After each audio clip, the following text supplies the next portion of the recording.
adduunku waa afar unbuu nebigu leeyahay afar qof unbaa adduunku u sugnaaday afarta qof laba waa ammaanantay labana waa ceebaysantay labada ammaanan waxaa ka mid ah addoon ilaahay maal iyo cilmi isugu daray buu nebigu yidhi addoon ilaahay uu siiyey xoolo iyo cilmi fa huwa yataqii rabbahu fiih xoolaha iyo cilmiga ilaahay siiyey rabbigiibuu kaga cabsanayaa wayasilu bihi raximah nebigu wuxuu leeyahay raximkiisana qaraabadiisana wuu ka xidhiidhinayaa ilaahay xaqa uu ku leeyahay ee zake iyo wixii la midana waa gudanayaa kaasi aakhiro afdalu lmanaasil buu degayaa buu nebigu leeyahay meelaha ugu sarreeya idan jannada dhulka ugu sarreeya waxa lagu dego waxaa ka mid ah sida xadiidkani tilmaamaya rabbiga cabsidii iyo haddii ilaahay wax ku siiyo inaad xidhiidhiso dadka qaraabada ku ah xadiidka maxalu shaahidkun baynu ka soo qaadannay waxaynu u dhaafaynaa oo kale nebigu calayhi salaatu wasalaam wuxuu inoo sheegay acmaashii jaahiliyada la samaynayey wakhtigii islaamka ka horreeye la samaynayey oo ay ka mid tahay qaraabo xidhiidhintaa qofku hadduu islaamo inuu camalkaana xataa ajarkiisii weli uu helayo walow markuu samaynaya uu gaal ahaa laakiin markuu islaamay in laga aqbalayo walidalik baa nebigu calayhi salaatu wasalaam wuxuu u yimi xakiim ibnu xasaam saxaabi la odhan jiray oo wuxuu yidhi ilaahay rasuulkiisiiyo bal ka warran arrimo aan samayn jiray berigii jaahiliyada waxba ma helaya waxyaabuhu sheeganaya markaa waxaa ka mid ah silatu raximkaas aslamta calaa maa aslafta min khayr baa la yidhi aslamta calaa maa aslafta min khayr wixii aad samaysay khayr aad horu marsatay waad la islaamtay buu nebigu u tilmaamay qaraabada xidhiidhinteedu waxaan leenahay markaa waa min addiin haddaba waa goorma dadka badh baa waxay u haystaan xidhiidhintu inay tahay markay ku xidhiidhiyaan inaadna xidhiidhiso nacam taasi waa sax waa abaalgud laakiin waxa weeyaan xataa hadday ku dhibaan oo ku gooyaan adiga way kugu leeyihiin xidhiidhintii isagaa dembaabay laakiin adiga way kugu leeyihiin maxay xidhiidhintii walidalik ayaa nebigu calayhi الsalaatu wasalaam wuxuu leeyahay laysa alwaasilu bilmukaafi waasilka ninkan silatu raximka samaynaya ninkan wax xidhiidhinaya ninka abaalguday maaha buu nebigu yidhi ninka abaalguday dee tolka markaa isku fiicantihiin iyanay wax ku taraan adna aad wax tartee ilmaadeer iyo ilmaabtiyo habarwadaag iyo dad qaraabo isku dhowaatiin oo wax istartaan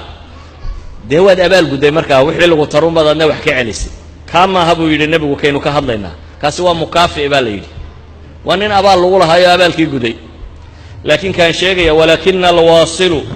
alladii idaa quطicat raximuhu wasalahaa buu nebigu yidhi waasilku waa ka marka ay gooyaan qaraabadiisu isagu xidhiidhiya buu nebigu yidhi calayhi الsalaatu wasalaam dee qur-aankana waxaa ku taalla xaadiثatu lifki markay dhacday dhacdadii been abuurka ee laga faafiyey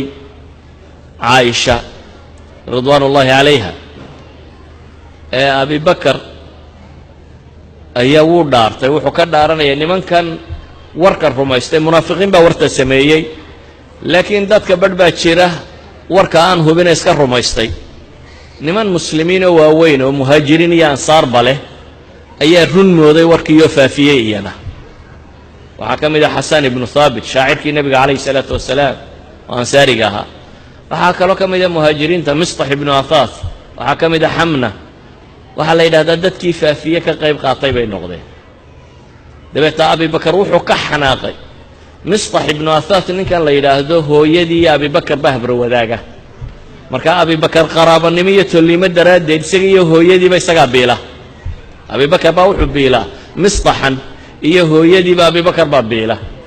isagoo abi bakar labadaba wax siinaya ayuu haddana inankii wuxuu wax ka sheegay maxay caaisho ay qaraabo yihiin abi bakar arrintii buu qaadan kari waayey markaa wuxuu ka dhaartay inaanu wax damba siinin waan ku dilayaa iyo wax maan samaynaya kale abi bakar ma leh bas wax siintaydaan kaa haysanayaa buu leeyahy wax damba ku siin maayo ilaahay baa qur-aan soo dejiyey leh walaa ya'tali ululfadli minkum waasacati an yu'tuu ulilqurba yay ka dhaaranin ilaahay baa leh kuwa dheeraadka la siiyey iyo nolosha loo ballaadhiyey yay ka dhaaranin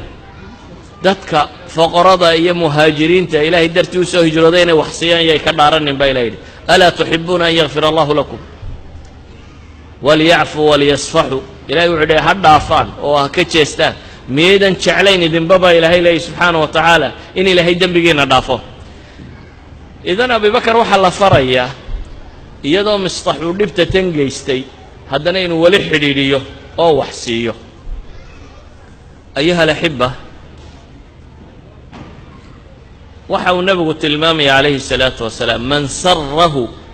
an yubsita calayhi risquhu aw yunsa'a fii aharihi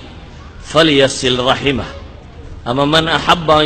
an yubsata lahu fii risqihi wayunsa'a lahu fii aharihi falyasil raximah nabigu calayhi الsalaatu wasalaam xadiidkan wuxuu leeyahy ninkii jecel in arsaaqda loo waasiciyo cimrigana loo dheereeya tolkii ha xidhiidhiya buu nebigu yidhi calayhi الsalaatu wasalaam